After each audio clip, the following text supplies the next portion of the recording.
So we're going to be talking you through how to replace the cam belt or mortar pump on your R26 or 225. We're going to go through relatively step by step and try and make it as step by step as how-to as possible. So yeah, on just about most front wheel drive cars, you know, cam belts are generally awkward and tight. So it's going to be fun and games. Obviously I've done a fair few of these Renaultsports in the past now, so hopefully I can kind of share some prior sort of knowledge on how's best and little tips and tricks along. Right, so while you've got the car up in the air, basically just start removing all the associated trims that need to come off for access to the belts. So over here, this side is literally just this coolant reservoir cover. Then on this car, especially as it is a track car, the bumper is going to come off really quite nicely.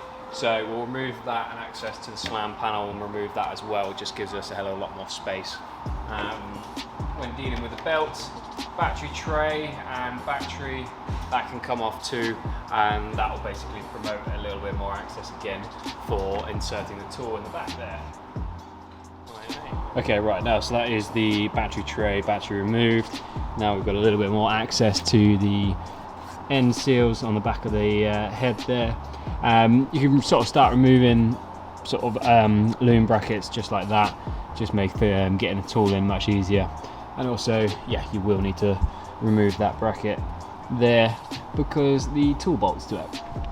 So we'll do that now, and then yeah, we'll ping the bumper off. Right, okay, so to remove the slam panel, we've got two 10mm holding on to the top of the headlight brackets, and then 13mm either side of the slam panel. We've got a loom that runs across the front. I need to unclip that all the way through. Horn bracket there, it's just a little push plug there. So you'll have 4 T30s either side there, which you'll have to crack off loose. The headlight does need to be undone and brought forward a little bit, otherwise you do risk of snapping that top headlight bracket out. So once that's forward, and you've got a little quick disconnect for your bonnet cable. There we go.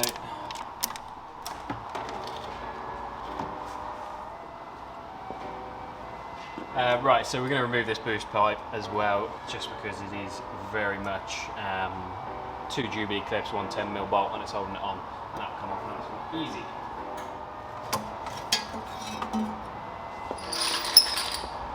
Cool, so it's now time to support the engine, so get yourself a jack and a bit of spreader, and we'll just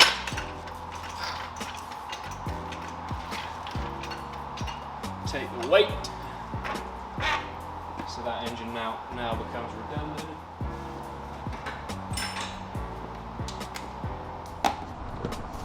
Okay, so if you take the last engine mount bolt off, just crack that rubber bush mount.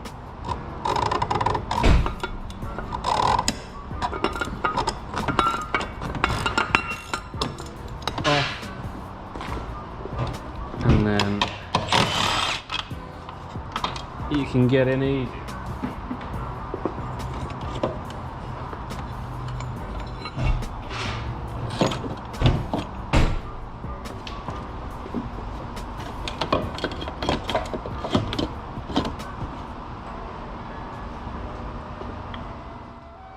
Cool, so that's the engine mount out now. It's just easier if you lower down the engine and then move that aircon back as far as it would go without bending it too badly. Cool, so now we're at a stage where we can now remove that engine.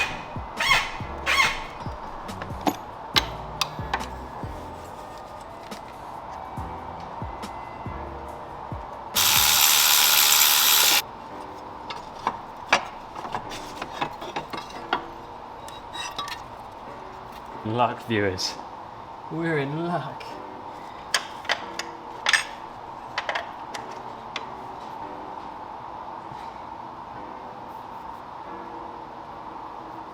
You can only guess what size it is already, can't you? Yeah, boy.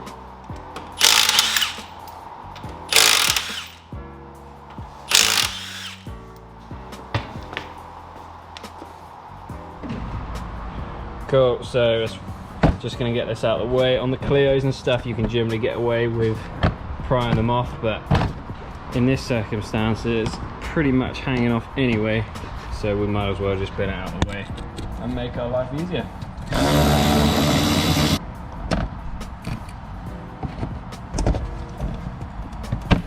I feel like we're just removing tons and tons of stuff.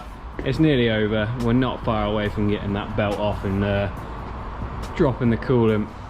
But yeah, there is certainly a lot more trim to get out on one of these than there is in the later and earlier F4R engines. 16mm nut on the end of the tensioner. Rotate that anti-clockwise, and then while you're doing that, take the belt off the crank pulley. Leave the rest of the pulleys on if you're not replacing the belt.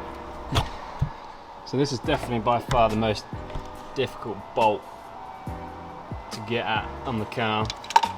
This is a little 8mm just at the end of my pliers there, and that's just to hold the plastic cam belt cover on. Same bolts as these. And yeah, what I did was I just lowered the socket down with a set of pliers, located it in, and then I should be able to get a ratchet down there. Just be able to break that loose, which she has, and it has made it any easier. Right, so I got the plastic cover now loose. That's about as far as you can go now without removing the crank pulley, because I believe it comes out the bottom. So yeah, it was pretty tricky getting that bolt. I essentially lowered the socket in with a long set of pliers, got it engaged, broke it off, and then used a selection of 8mm, one on a 20mm extension and then a deep 8mm, and you can just about there, once it's cracked off, you can just about get your hand in and loosen it off. A little bit tricky, bit of faff, but she's off and loose. And those are the bolts here, 3 remaining. So yeah, now obviously we'll start then looking to get the locking tools in, and then we can remove the crank pulley. So first of all, down there, probably won't be able to see it. I'll put a diagram up now on where it is on the engine, but we need to remove that, and then that is basically the crank locking, where the crank locking pin goes in. Right, so that is the locking cover off on the crank. We'll just ping these cam seals off now.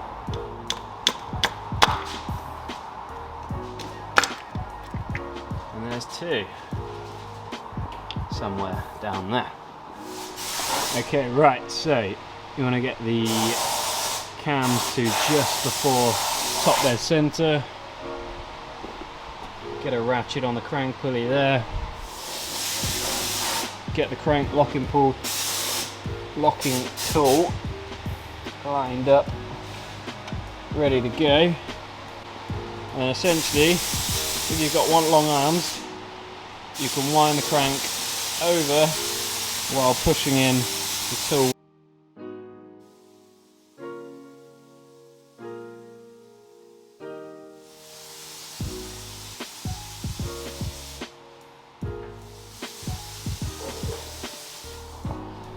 So that is the engine at TDC on cylinder 1, which lines up the half moon and camshaft D horizontal together. So theoretically, that should mean if your timing's spot on, you can slide your tool in, your horseshoe tool. This one is not quite there, and I'm not going to be able to show you. So sometimes you can get away with manipulating it, you know, just putting the horseshoe in and just slightly teasing down, putting a little bit of pressure clockwise or anti-clockwise. Okay, so that is the pulley off, as you can see there, and then access-wise, probably be the best bit would be to lower the engine down slightly, and yeah, there we go, and then drop the cam belt cover out there. So this bolt right here is certainly the trickiest of them all to get to. These are relatively accessible from the bottom and the top. But that one there is a bit of a bastard. So there we go. Put that in your pile and pile of bits down there. So as you see, that will give you all the access you need to make adjustments to the belt, to undo the tensioners, to get the water pump off, and replace the idler pulley. So generally speaking, what I like to do, and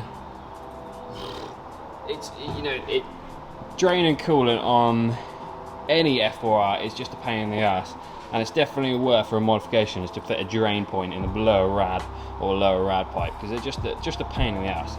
So anyway, what I like to do is just put a drain right underneath the engine, get the jack out the way, and then just unbolt the water pump and let it run out of there.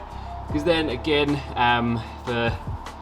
when we're not flushing the coolant and we're just purely topping it up, you don't lose quite so much out of the water pump being quite high up than you would out of the radiator.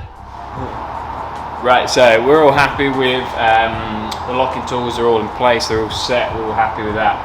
So yeah, we've got the lower cover off, and now we can remove all the tension on the cam belt, and that is essentially, flip you over to GoPro cam, that is essentially that 10mm there. Once you've loosened that off, then you can just ping that tension around and it will remove all the tension off the belt, and then we can whip the belt off to inspect. But it doesn't actually look too bad, it looks quite fresh, so we'll get that done now.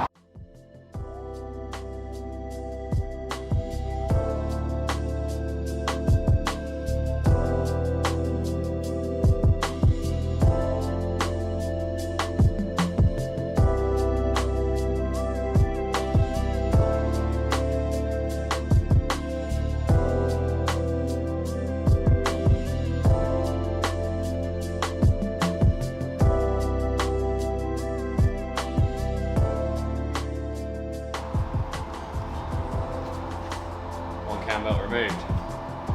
So generally speaking, you can just start to see age-related cracks coming through onto the belt. It's just starting to perish. All the little micro blisters in there. Other side looks okay, you know. Seen much worse. So I'm just going to remove the water pump bolts there, a couple of 8mm.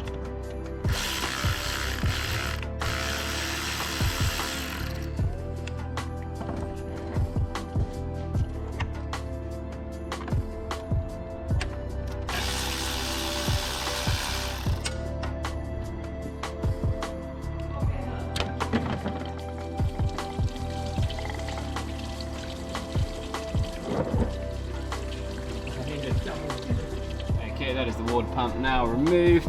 Just give the engine a bit of an airline, because yeah, it just makes a bit of a mess. Although the engine is pretty oil leaky anyway, so it makes not a lot of difference. Okay, so first things first, yeah, we'll reinstall the water pump straight up. We'll just make sure that that gasket surface is nice and clean, and then yeah, look to get a new one back in.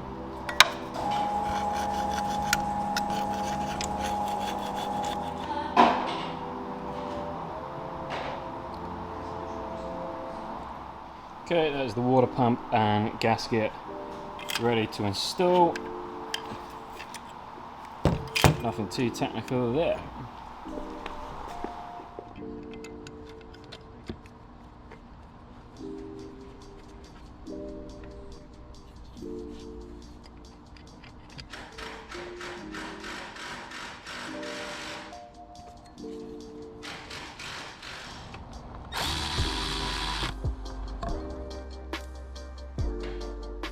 Okay, right, let's talk you through the parts we've got. So, replacement end cap seals, replacement crank bolt. We have, as a kit, what I get from Renault is cam seals as well, just in case if I need to make adjustments to the pulley and the cam seals aren't quite right. We'll replace them too. Aux belt, tensioner kit, obviously replacement cam belt. and then your idler and replacement tensioner. So that's all ready to go on. First step is to get the belt hooked over, lined up on the crankshaft. We'll talk you through how best to get that on, and then we'll talk you through putting on the idler pulleys afterwards and which order this all goes in.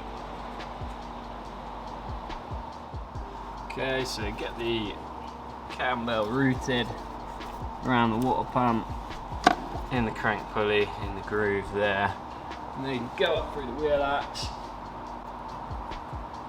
and loosen the cam belt pulleys and the cam pulleys, sorry. That is your cam pulley locking tool, and that's essentially to, if you didn't have that, it would put all the tension through the horseshoe tool and then could potentially bend that tool, making it pretty redundant. So you need this to go around the pulleys. This goes into the rib of the pulley, and that puts all the torque through the tool rather than the end of the cams.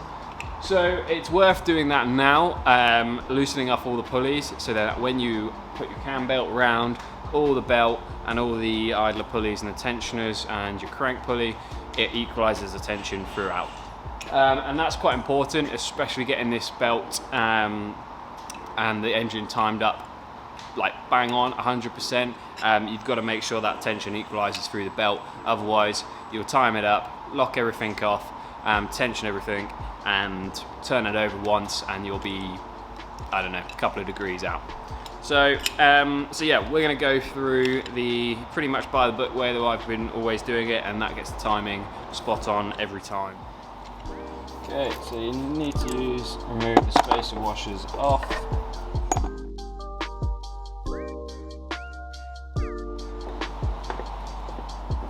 Okay, so what I like to do when putting these ribs on is with a 8mm spanner, so it's a little bit of faff, but essentially you want to imagine the torque, and this will help in the future as well when you're coming to time up everything, but essentially the torque that you put on these nuts will shift ever so slightly.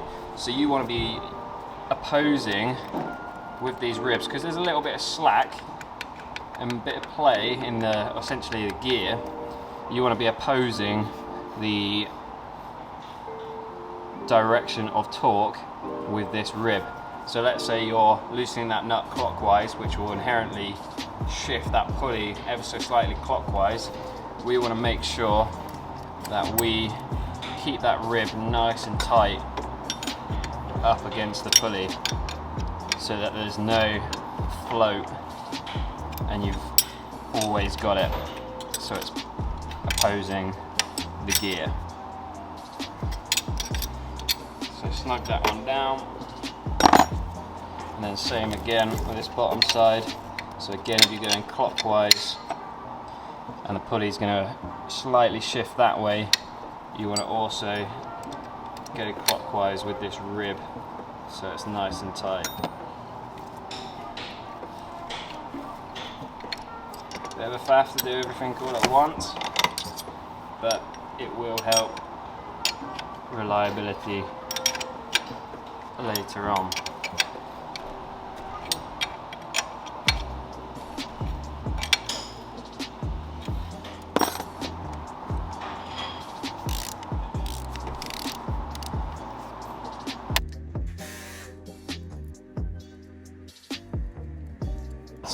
Do replace these. I've had a few come in with overstretched nuts from being re-torqued a couple of times, and it is an important, obviously important nut.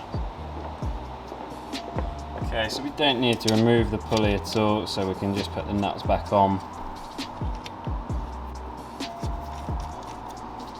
Finger tight, nipped up to them, so there's no lateral play, but the pulleys still rotate nicely.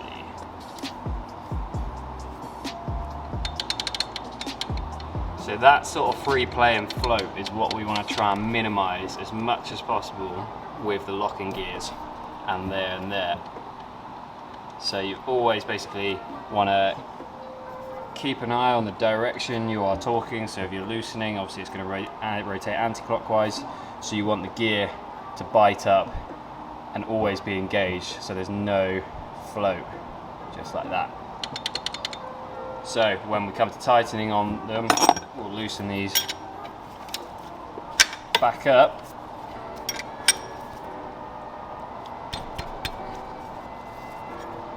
Loosen these off,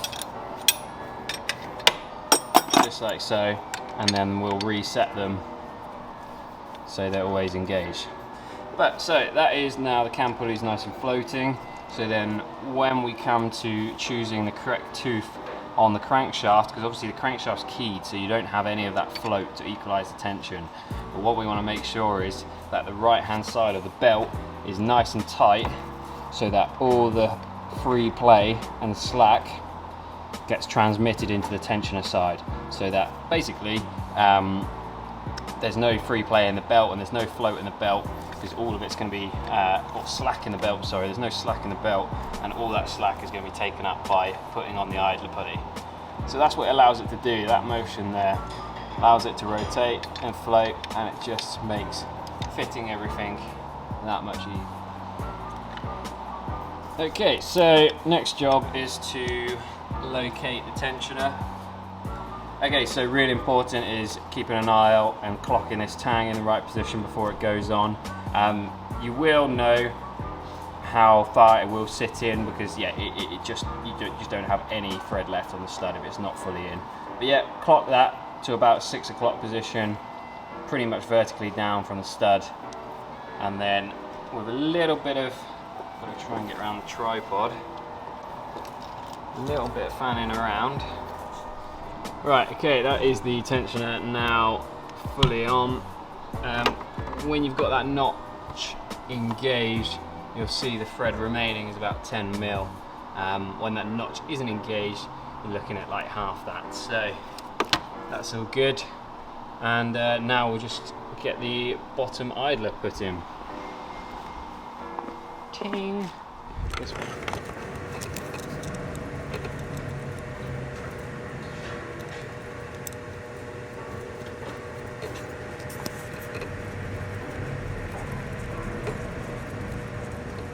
Pulley 55 Newton meters, tensioner 28 Newton meters. So yeah, we'll get that torqued up now.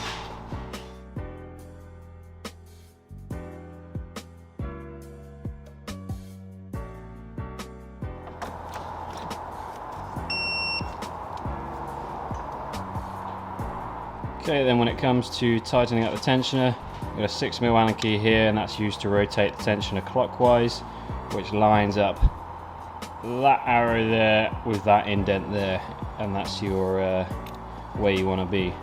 Not over, not under, bang on in the middle. 28 Newton meters.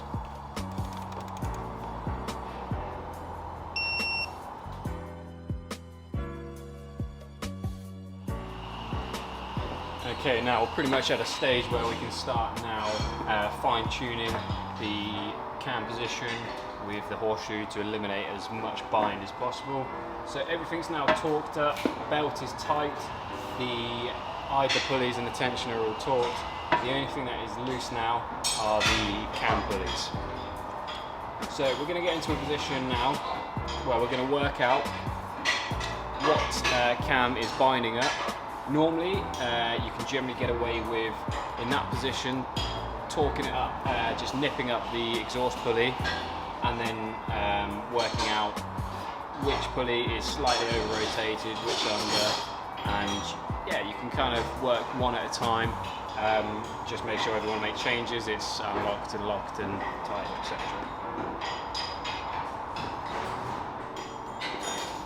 Okay, so first of all, we are just going to nip up the cam pulleys, 30 Newton meters, something like that. And then with that nipped up, we can safely assume for the moment that we can remove the horseshoe tool at the end, and the cams and the cam pulley and the belt is going to stay relative in position to the crank. So then insert the horseshoe tool again and try and identify what cam is slightly under or over rotated. So at the moment, imagine these are your cams, these lines in the middle here, these gaps are where the horseshoe tool sits in, at the moment, our horseshoe tool, I will exaggerate it, but looks like that. The exhaust pulley, the inlet pulley, sorry, looks relatively good. Just the exhaust pulley is slightly clocked out a little bit. So what we need to do is remove the tool from the inlet pulley, slightly manipulate the horseshoe tool down, making sure that it stays in contact there, and then nip that up, and then it will settle in its final resting position, and hopefully there should be very little bind and it will be nice and parallel. So we'll give that a go now and see how well it works. Okay, so we're at our first stage of torque there. We're happy with our horseshoe there. So now, again, we're going to make sure those are nipped up as we've been going on about. Now we'll remove the locking tools. So just slide the crank tool out just slightly. And then what we're going to do is we're going to equalize the tension in the belt. And that, again, obviously we would have done that a little bit, enabling these to come loose, and that belt tension would have pulled hopefully around the full belt. But we're going to eliminate any kind of possibility of it not equalizing, so we're just going to rotate the engine over a couple of turns so everything lines back up, chuck the pin back in, and then confirm that our horseshoe tool is parallel with the cams again.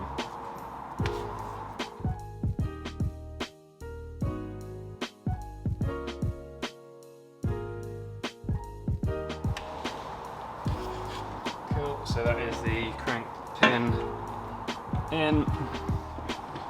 Okay, right, so we've just turned it over so it's back to the original position, and just to equalize belt tension, so we'll just double check.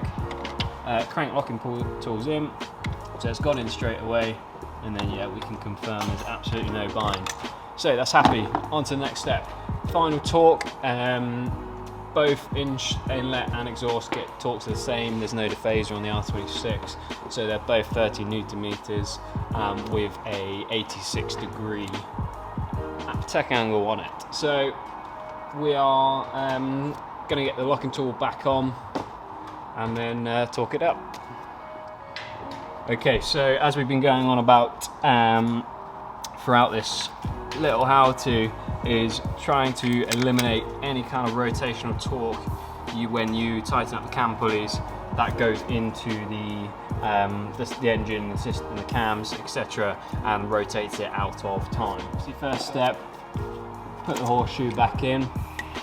Okay, so we definitely want to eliminate as much rotational torque as possible and as much float in this pulley, which there is. I mean, even on the camera, I've got the end tool in, obviously nothing locked up, but you can see that little bit of float there. So we want to eliminate that as much as possible. So this is going clockwise. It is also going to mean that this gear is going to bind up in a clockwise direction, or an anti-clockwise direction, sorry. So we want to rotate it as much as possible clockwise, so it engages and the gears engage nice and tightly together. So, same again with this one. Okay, so we're going to be using our tech angle torque wrench here, and that essentially enables us to set the Newton meters of torque and then also the angle required. So torque then angle mode, and she's good to go.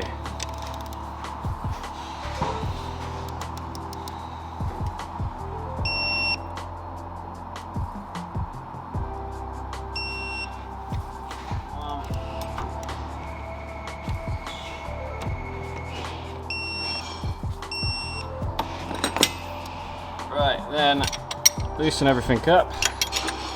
Okay, and then to reiterate, making sure the horseshoe goes in without any rotational bending, which mine does, and it moves back and forth with relatively ease.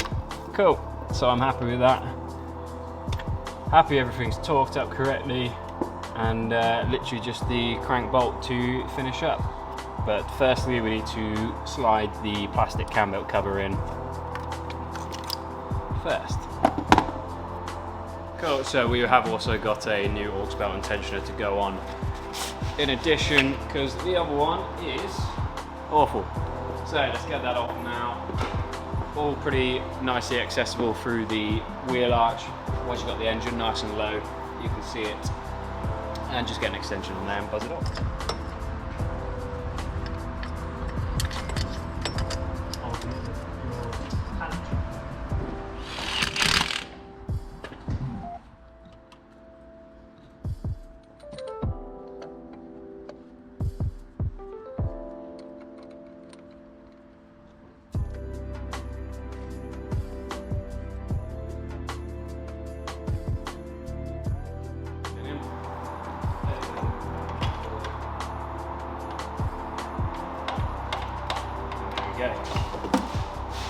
Happy days. Okay, so at this point, yeah, really important, make sure that all the locking tools come out, especially the crank pin.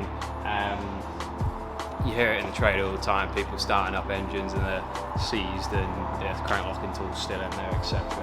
Can do a fair bit of damage. Generally on these, it just makes the starter burn out because it doesn't turn over. So we get that out. 1, 2, and then we'll get the cam tool, pulley tool off as well. Right, so I'm just in the process of installing the lower belt cover, the plastic one. I remember saying we're using a floppy 1/4" extension with an 8mm socket on. So if you are going to be reaching into places where the access is pretty difficult and you're only going to be able to get the bolt in and turn it with an extension, wrap a little bit of PTFE around the thread, around the head, sorry. Slide your socket over, and then it becomes super strong, and you can kind of not be worried that you're going to feed your bolt in and it's going to drop off every time. So yeah, should make the job a little bit easier, he says. There we go, all buttoned up, grill missing, came in like that. Not my fault. Let's give her a quick start up. Make sure she idles all nice. Lightweight flywheel on her.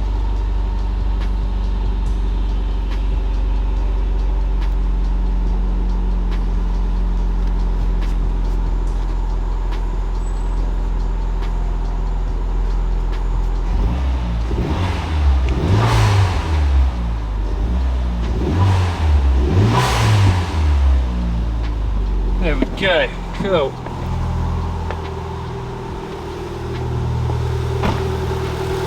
So we'll get it to 10, just make sure we've got coolant and she's ready to go.